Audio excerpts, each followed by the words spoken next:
আসসালামু আলাইকুম। আশা করি আল্লাহর অশেষ রহমতে আপনারা সবাই ভালো আছেন, আমিও খুব ভালো আছি।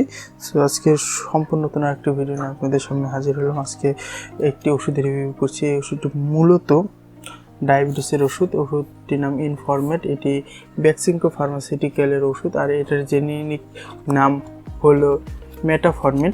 আর এটি মূলত ডায়াবেটিসের ওষুধ হলেও এর আরও বেশ কিছু কাজে ব্যবহৃত হয়ে থাকে।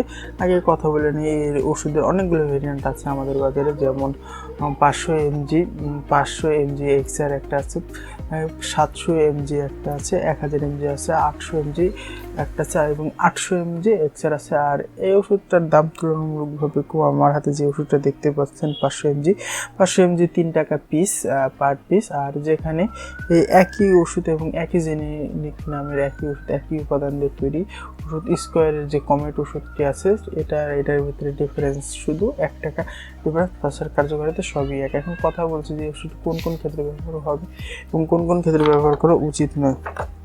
এটি মূলত ডায়াবেটিসের ক্ষেত্রে এই ওষুধটি তুমুল জনপ্রিয় বাংলাদেশে। সেই সাথে এটা অনেক ক্ষেত্রে ওজন কমাতে সাহায্য করে। সেই সাথে আমাদের রক্ত গ্লুকোজের মাত্রা নিয়ন্ত্রণে ওষুধটি খুব ভালো মানে সাহায্য করে। সেই সাথে যাদের মাত্রা অতিরিক্ত ওজন বা শরীরে ফ্যাট আছে, সেই ফ্যাটটা কিছুটা কমাতে সাহায্য করে। এবং অবশ্যই এটা শুধু ওষুধটা খেলে যে ফ্যাট কমে যায় এমন না, দৈহিক পরিশ্রম বা ব্যায়ামের মাধ্যমে অবশ্যই সেই ফ্যাটটা কমাতে সাহায্য করে। এখন কথা বলছি এই ওষুধের কিছু খারাপ দিক নিয়ে। এই ওষুধের বেশ কিছু খারাপ দিক রয়েছে। এই ওষুধটি একটা অনেকদিন ব্যবহার করলে কিডনিতে সমস্যা হতে পারে।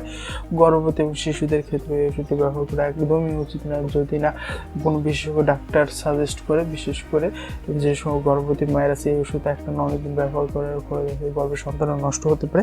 সেই সাথে নানান রকম কিডনি জটিলতা ভুগতে পারেন। আর কিডনির রোগীদের ক্ষেত্রে ওষুধটা একবারে সাজেস্টেবল নয়।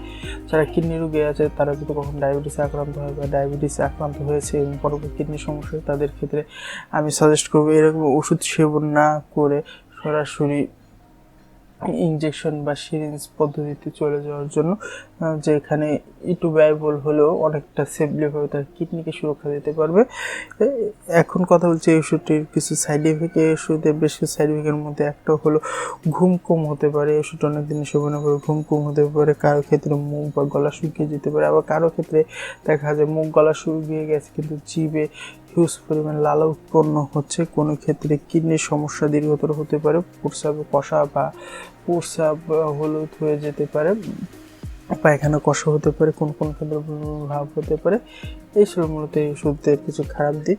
এবং আপনারা সবাই জানেন যে এক ওষুধ দীর্ঘমেয়াদী দিন বা অনেকদিন সেবন করা উচিত না। প্রয়োজনে কিছুদিন মাঝে বন্ধ রেখে তারপর ওষুধ সেবন করা উচিত। যেহেতু এটা ডায়াবেটিসের ওষুধ, তখন দেখা যায় অন্য কোনো একটা ওষুধ সেবন করে সবচেয়ে ভালো, যেহেতু এই ওষুধগুলো দীর্ঘমেয়াদী হয়ে থাকে। এবং ডায়াবেটিস যেহেতু নিরাময়যোগ্য একটি রোগ নয়, কিন্তু এটা নিয়ন্ত্রণযোগ্য রোগ, তাই আমি আশা করছি আপনারা সবাই ডায়াবেটিস থেকে দূরে থাকবেন, ডায়াবেটিস মুক্ত একটা জীবনধারা করার অভ্যাস করবেন। ওকে, আজকের মতো এই পর্যন্তই বিদায় নিচ্ছি। এবং যারা এখন পর্যন্ত আমাদের ইউটিউব চ্যানেলটি সাবস্ক্রাইব করেন, আশা করি দ্রুত আপনারা সবাই ইউটিউব চ্যানেলটি সাবস্ক্রাইব করে নেবেন।